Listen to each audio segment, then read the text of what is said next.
Learning, powered by Elegant Central Education and Research Center.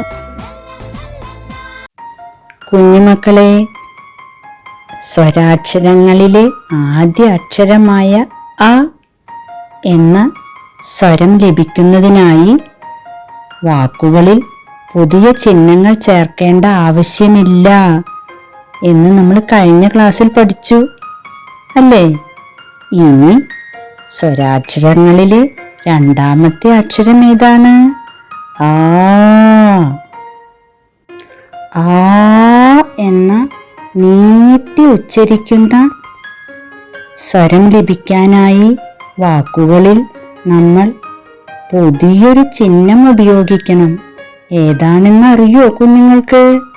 നോക്കൂ, ഇതാണ് ആ ചിഹ്നം. ആ എന്ന സ്വരം ലഭിക്കുന്നതിനായി വാക്കുകളിൽ നമ്മൾ ഈ ചിഹ്നം ചേർക്കണം.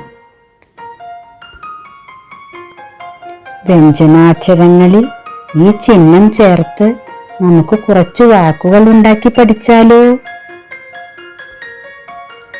താര, താമര, കാട, പാറ, പാന, പാട.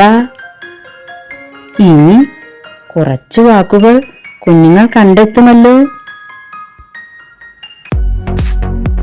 Please subscribe our channel, like, share, comment, and also enable the bell button to get the recent notifications.